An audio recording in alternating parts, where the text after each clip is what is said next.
TV, ang GMA Regional TV, One Mindanao. Aniya na mga dagkong balita karong adlaw sa One Mindanao. Tulo ka rider sa tulo ka motor, patay human na daro sa usa ka dump truck, nahulog pa sa pangpang ang mga biktima. Duha ka angkas, samdansab. Lungon, gidayungan aron matabok sa milapaw nga tubig sa suba sa Sindangan, Zamboanga del Norte. Mga residente, mihangyo og tulay. Samtang pipila ka motorista nangatanggong tungod sa pagbaha sa Zamboanga, Sibugay ug Tantangan, South Cotabato. 55 anyos nga inahan, napalgam patay ug nag-anam na og kadugta sa iyang balay sa Plaridel, Misamis Occidental. 15 anyos nga anak nga lalaki, miangkon sa krimen. Hustisya, panawagan sa kabanay sa namatay nga estudyante nga nakuryentehan sulod sa eskwelahan sa Samal Island. 8 ka bus units nga libreng masakyan gikan Mintal hangtod UM Matina and vice versa sa Davao City matag peak hours nagsugod na og biyahe. TV, ang GMA Regional TV, One Mindanao. Mayong hapon, Mindanao. Ako si Sara Hilomen Velasco. Nagbangutan karon ang kabanay sa 14 anyos nga babaeng estudyante nga namatay human na kuryentehan sulod mismo sa ilang tulunghaan sa Samal Island. Atong sayro ng detalye niini sa live report ni Jondi Esteban. Jondi. Sara, usa lang ang singgit sa pamilya sa biktima. Hustisya. Juno.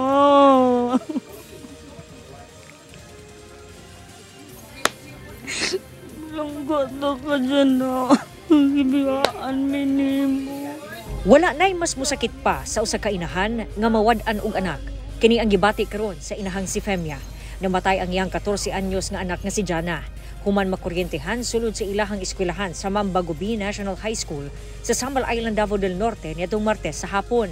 Sumala pa nga pauli na unta ang biktima, kuyog ang iyang suod nga higala. Apan nasaghiran sa biktima ang putol nga live wire. Nikalit na lang daw kini og kirig. Gisuwayan pa siya og salbar sa iyahang higala. Apan nakuryentehan pud kini og apil. Sa video nga gipakita sa igsuon ni Jana sa GMA Regional TV 1 Mindanao, makita nga gitabang sa mga estudyante ang mga biktima.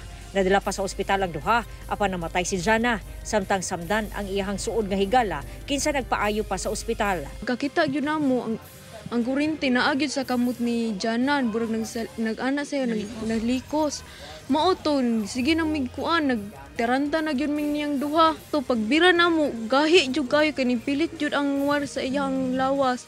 Moto diri kay burag na siya sa madug diri siyang tiilan ug sa kuan paso diri siyang kamot. Dugay na daw na nga gipaabot nga concern sa management sa eskwelahan. Dugay na gyud na daraagi kuan naman na sa ano kanang meeting sa mga parents na kana lagi yung mga live wire ang kuan lagi jud daw. Pero wala man jud nila giatiman.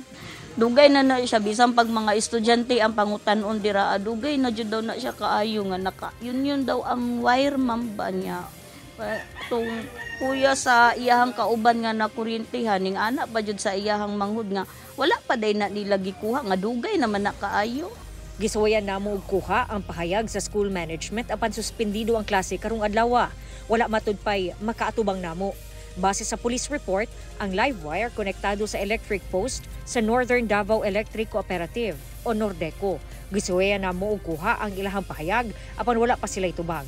Sa gipagula nga official statement sa Department of Education Davao Region, nagpahigayon na matud pa og investigasyon sa pakikoordinar sa school administration, local authorities ug ubang hingtungdang ahensya kalabot sa nahitabo.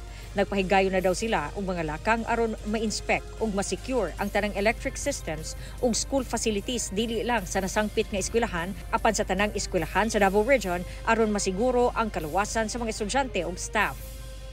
Singgit sa inahan, hustisya. Gusto ko mangayo hustisya sa akong mga anak. Unta nga kanang aksyonan dayon. Ayang gusto na mo mamuna siya malubong masulbad unta iyang problema dayon. Matay akong ano kung dili sila pabayo. Sara, nang hinaot ang pamilyang mapalaw man o mapaspasan ang investigasyon kalabot sa nangitabo. Samtang ang local government unit sa Samal mihatag na pod og pasiunang assistance ngadto sa pamilya. Sara. Okay, daghang salamat, John D. Esteban. Nakuhaan og video ang pagtinabangay sa mga residente sa pagdayong sa usa ka lungon. Dihang gitabok kini sa milapaw nga suba sa Zamboanga del Norte, human mibunok ang kusog nga ulan. Samtang pipila ka mga motorista apektado sa nasinating pagbaha sa ubang lugar sa Zamboanga, Sibugay, lakip na sa Tantangan South, Cotabato. Ang detalye sa report ni Efren Mamak. Paghinay mo itawag kay mga ano dunya mo. Bisan taas ang level sa tubig, gitabok gyapon ni ini mga residente ang usa ka suba sa sitio Gusani, Barangay Dumalugdog sa Sindangan, Zamboanga del Norte, samtang gipas-an ang usa ka lungon pasado alas 3 sa hapon adlang Huwebes. Hinuon luwas kining nakatabok. Matod sa uploader nga si Colin Olis Mandate, ang maong lungon alang kuno sa minatay sa ilang lugar nga kabanay sa usa sa mga nagdayong niini. Gipalit kini sa laing lugar sa mong lungsod ug nakatakda untang ibiyahe sa mong suba pinaagi sa usa ka sakyanan. Gumikan kay baha, nagboluntaryo na lang ang ubang residente sa pagpas-an niini aron lang matabok. Gani mipadayag sa ilang mga mulo ang mga residente kalabot sa kakulangan sa tulay. Inaani among kalisod diri sa Itio Gusani. Asa naman tawo ng tulay? Among problema diri tulay ra gyud sir, mara jud na kay pangayo. Apektado sab daw ang mga magtutungha sa Gusani Elementary School gumikan niini. Isip teacher, maluoy ko sa akong mga pupil kay night time nga kanang dili sila ka eskwela tungod sa baha. Night time nga basa kay sila maanhi sa school kay pagtabok nila sa suba nag-slide sila.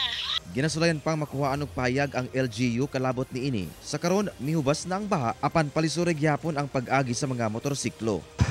Dili katabok ang mga service. Samtang sa Alicia, Zamboanga, Sibugay, natanggong sab ang pipila ka mga residente human milapaw ang tubig baha sa kabalayan ug kadalanan sa Barangay Kawayan pasado alas 3 sa hapon sab sa maong adlaw. Hinuon nakalabang ang mga motorista human mihubas ang tubig baha paglabay sa pipila ka oras. Sa Tantangan South, Cotabato, gitabangan na lang sa mga residente og tuklod kining usa ka rider kung asa natanggong sa dalan gumikan sa baha sa susamang adlaw sab.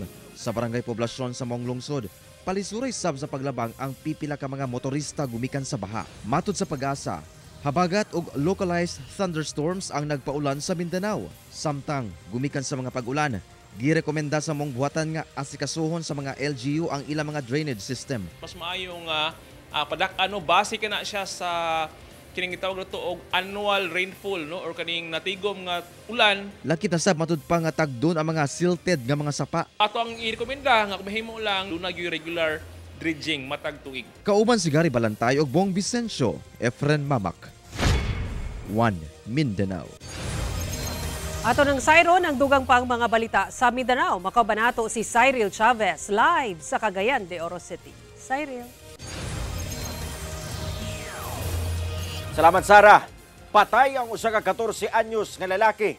Human na po silan matud pa ang kaugalingon ni ini atol sa pag-inilugay matud pa tali watchman sa usa ka tulunghaan ug pusil diyang gisita kini. Human giingong nangawat sa mong tulunghaan sa Lantapan Bukidnon. Ang biktima giingong notadong kawatan. PNP magpahigayon og investigasyon kung iya ba sa minor de edad ang armas. Aniya ang akong report. Nangabungkag nga gamit, mga pultahan nga giingong pugsanong giablihan o mga welding machine nga nagkatag lakip na. .38 revolver nga armas nga anaa sa salog.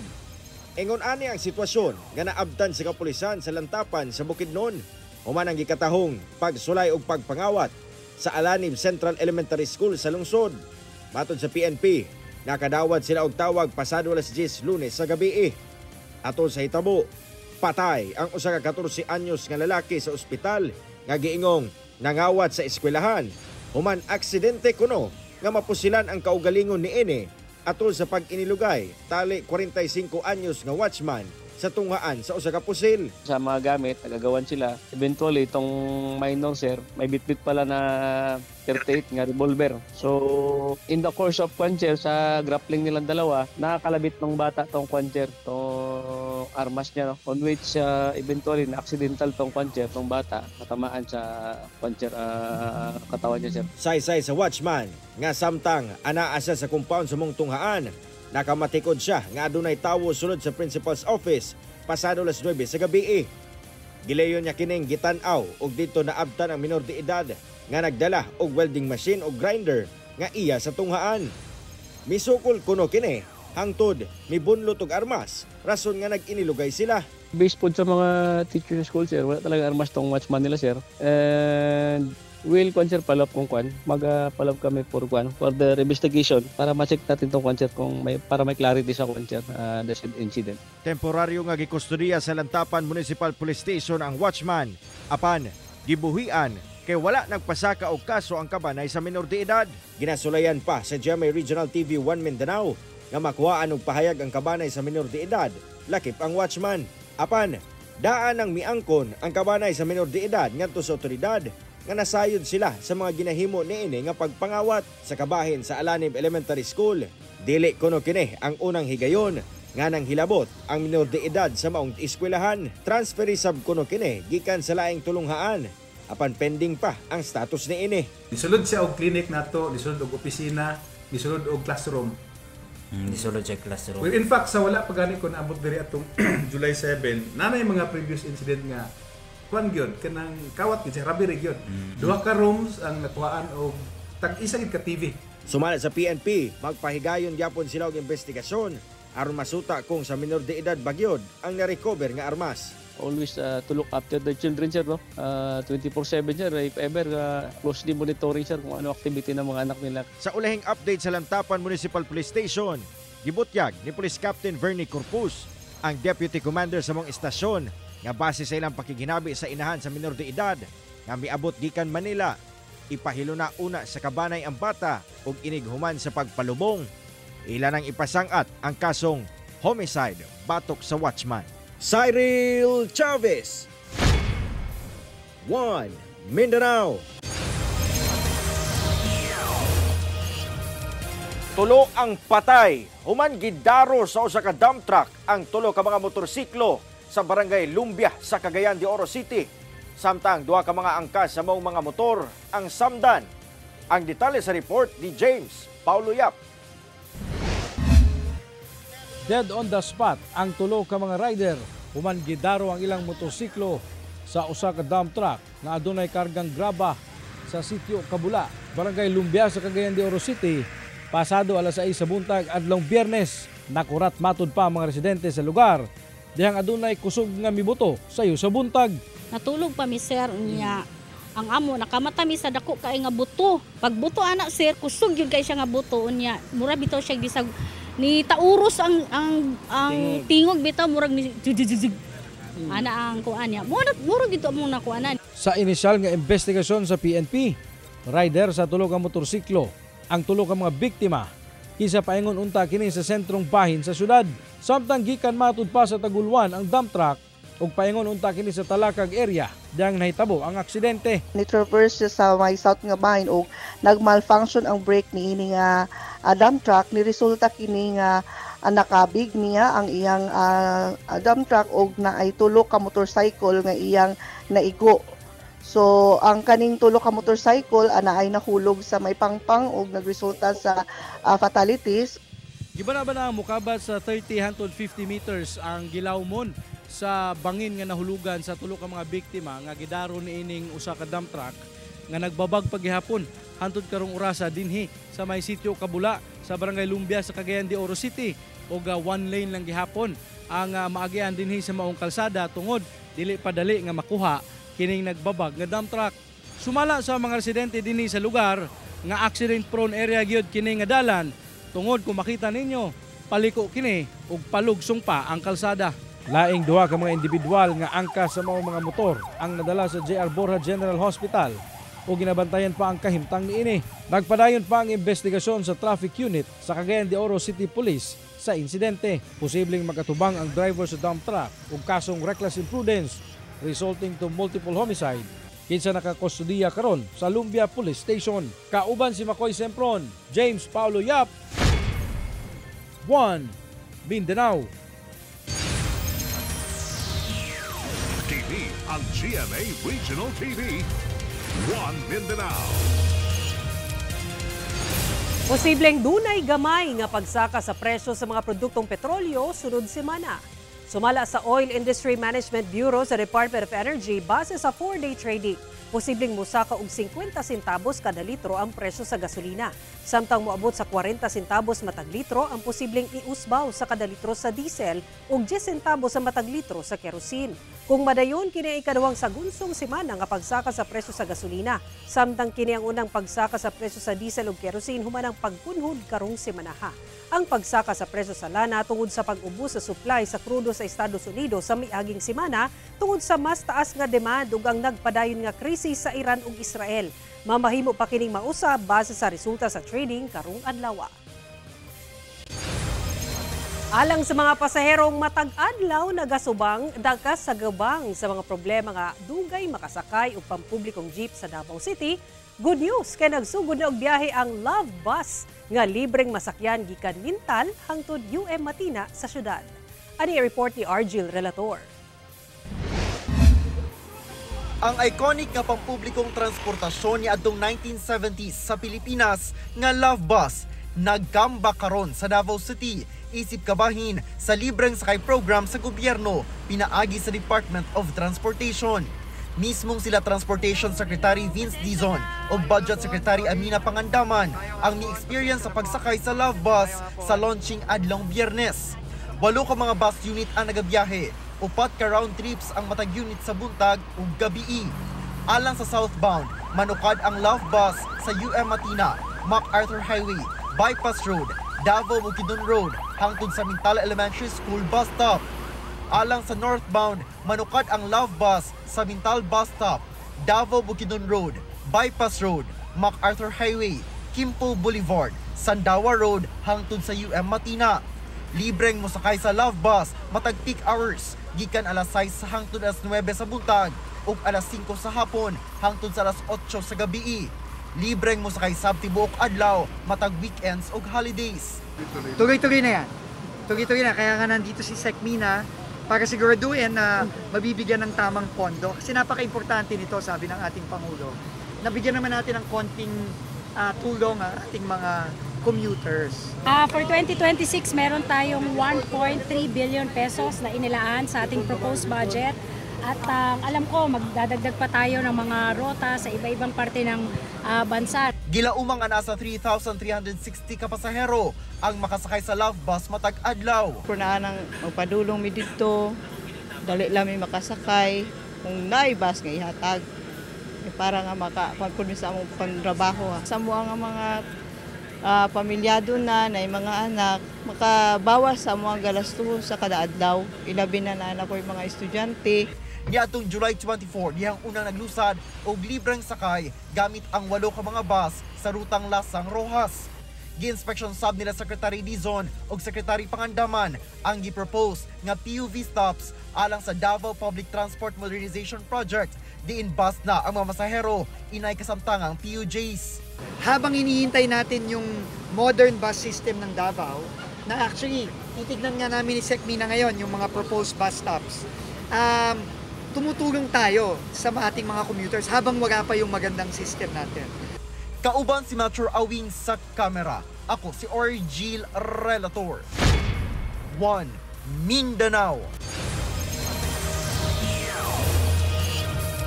Samdan ang usa ka lalaking security guard human gipusil sa iyang mga silingan atol sa ilang pagbayluhanay og motorsiklo sa Kabakan, North Cotabato. Ani ang report ni Efren Mamak. Gidayungan sa mga residente kining usa ka lalaki nga anaa sa Pangpang sa Barangay Kayagan, North Cotabato pasado alas 12 sa udto adlang Huwebes. Nahulog di ay kini human midagan diyang gipusil sa tiil ug likod sa 2 ka mga sospek nga nakamotor kinsa misibat padulong sa Carmen, Cotabato. Hinuon luwas na ang 41 anyos nga biktima kinsa padayong nagpatambal sa ospital. Nasayrang security guard kini sa usa ka establishmento sa Kidapawan City ug residente sa Dato Montawal, Maguindanao del Sur. Matod sa Cotabato Police Provincial Office, Misangpot sa pinusilay ang bayluhanay lang unta ug motor. Mayroon siyang kausap na yung mga suspect is dati niyang kausap and ang usapan nila is mag-swap sila ng mamanihuing motor. Ngunit ang nangyari nahulog sa barilan. Dugang sa PNP, matud sa biktima, ang mga suspect silingan ra niya. Padayon ang hot pursuit operation sa kapulisan batok sa mga suspect. Ginasuta pa ang dugang motibo sa pagpamusil.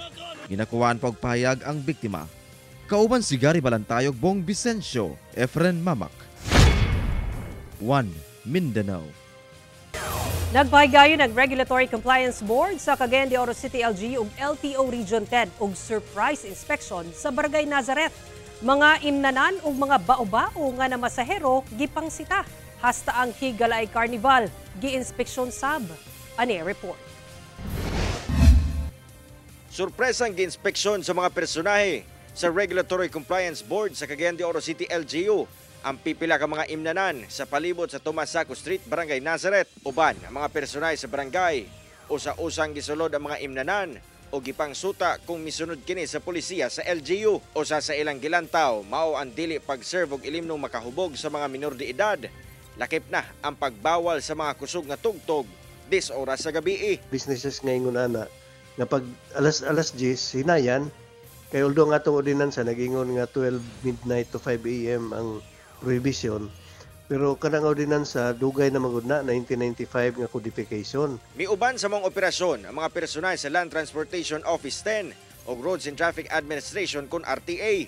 Kung asa ilang gipang tikitan ang pipila ka mga bao-bao nga naaktuhang gapamasahero duol sa mga imnanan. Hugot nga gidili kini subay sa DILG Memorandum ang pagpamasahero sa mga bao-bao. Samtang, sorpresa sab nga nag-inspeksyon ang mga personal sa RCB sa Higalay Carnival nga ana nahimutang sa compound sa usa ka dakong mall sa downtown area sa syudad. Gisuta sa RCB kung gisunod sa karnival ang polisiya og safety measures nga gilatid sa LGU. Kini aron masiguro nga luwas ang katawhan nga mosakay sa ilang rides. Di man gid ingon nga delikado. Lugar ang safety gitanaw gyud dunay mga in charge gyud nga ga-check permi sa ilang mga rides. Cyril Chavez, 1 Mindanao.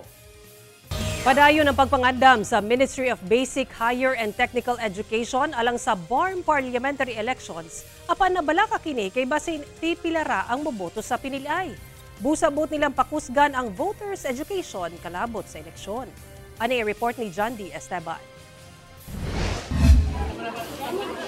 Makasaysayanon ang mamahimong parliamentary election sa Bangsamoro Autonomous Region in Muslim Mindanao o BARM. Karong Oktubre 13, gumikan kini ang labing una sa Pilipinas. Apan, doon na lamang pipila kagikablakan ang Ministry of Basic Higher and Technical Education o MBHTE. Sumala ni Director General Abdullah Salik Jr., basin pipila lamang ang mugawas aron moboto, butang nga iyahang gipanawagan nga unta mas papakusgan pa ang voters' education. Natatakutan natin dito yung makakunti lang din ang lumabas kasi yun nga, kasi hindi masyado, alam mo na, yung consideration. Kasi yung turnout talaga natin sa yung election sa national local is minsan 70% lang, mga ganon. How much more kaya pagka Bangsamoro parliamentary election? Kaya kailangan ng malawakang voters' education. Hinuon, parayon man daw ang ilahang pagigalayon sa Commission on Elections alang sa pagedukar sa mga botante karabo sa kamahinungdanon sa parliamentary elections. Karong napasar na sa uwahing pagbasa ang Bangsamoro Parliamentary Redistricting Act of 2025. Ana-ana sa 80 seats ang Bangsamoro Parliament. 40 niini ang party representative, 32 ang district representative, samtang 8 ang sectoral representative. Sa Lanao del Sur, dunay 9 ka parliamentary district gikan sa 8. Ang Maguindanao del Norte o Maguindanao del Sur, 5 na. Tag-upat sa Basilan o Tawi-Tawi. 3 sa Cotabato, samtang 2 ang sa Special Geographic Area. Samtang giandam na sab ang mga eskwelahan o mga magtutudlo nga magsilbi isip electoral board. Parang mas mas less ang conflict kasi hindi personalities ang involved at the local level. Political party ang pag-uusapan maliban of course sa district. Giauhag sab ni MILF Transitional Justice and Reconciliation Chair Amir Dudo ang mga botante sa BARM nga mupili sa October 13. Gusto natin patunayan na this is the new stage now and this is the platform for the Bangsamoro to continue the assertion doon sa kanilang pagkakilanlan at doon sa kanilang self-governance. No? And from armed struggle, we are now in this peaceful way, democratic struggle. Everybody should engage. Kauban, si Bebot Kahe sa camera, Jandy Esteban, One Mindanao. TV ang GMA Regional TV, One Mindanao. Mga kapuso, pasintabi sanglit sensitibo ang musunod nga balita. Usa ka 55 anyos nga inahan ang napalgang patay sulod sa iyang balay sa Plaridel, Misamis Occidental. Nasayrang nag-anam na og kadugta ang patayng lawas niini. Ang 15 anyos nga lalaking anak niini ang mismong miangkon sa krimen. Ani ang report.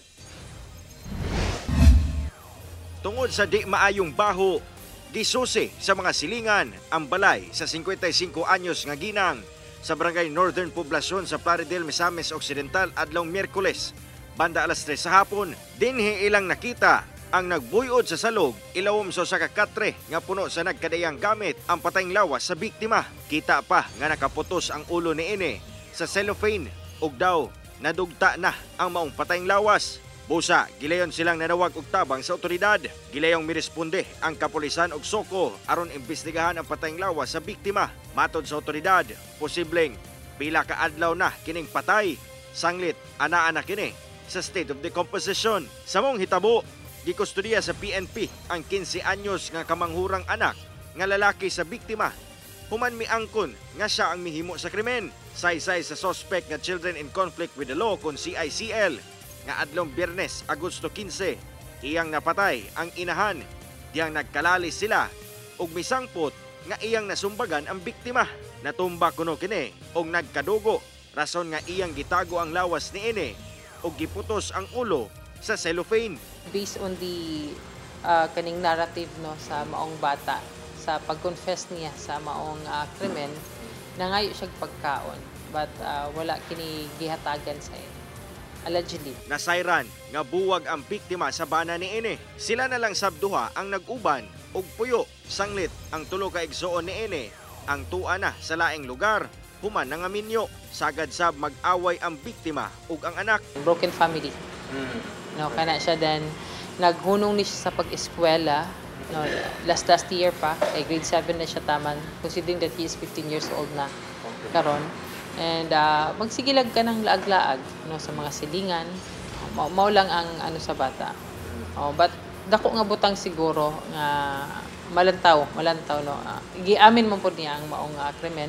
Ana-ana sa kustodiya sa WCPD sa Plaridel ang minor de edad nga CICL og nakatakdang ipailawom sa drug test og psychological evaluation sa mga social workers sa lugar. Apan bisan pa man nga minor de edad, iduso sa PNP ang kasong parricide batok sa CICL ug ana-ana sa piskalya ang desisyon kalabot niini. Part na kana sa pag himuon sa atong mga social worker aron ma-determine kung aduna by discernment ug wala. Samtang wala na sab kuno gipailawom pa sa autopsy ang patayng lawas sa biktima o gipalubong na gilayon sa mga nahibiling banay niini. Wala pa miluwat og pahayag ang CICL ug kabanay sa biktima.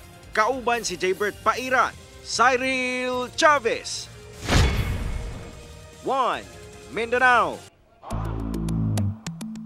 O kapuso, mag-long weekend na. Mahiligon ba ka nga mag-video sa imong mga experience, sa imong mga pagsuroy sa isla sa Mindanao? O gusto ba ka nga ma-feature ka na sa TV o sa among social media pages?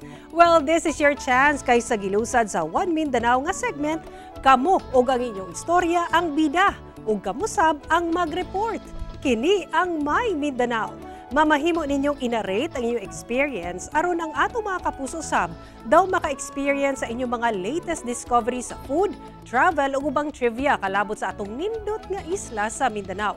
Busa kapuso, share with us your videos nga nasa 1 minute ang length along with your narration. Pwede Bisaya, Tagalog o English. Ug sa last part sa video, ipaila-ila ang imong kaugalingon pinaagi niini nga format. Ako si imong pangalan and this is My Mindanao. Dungan tang i-discover ang atong pinalanggang Mindanao, mga kapuso.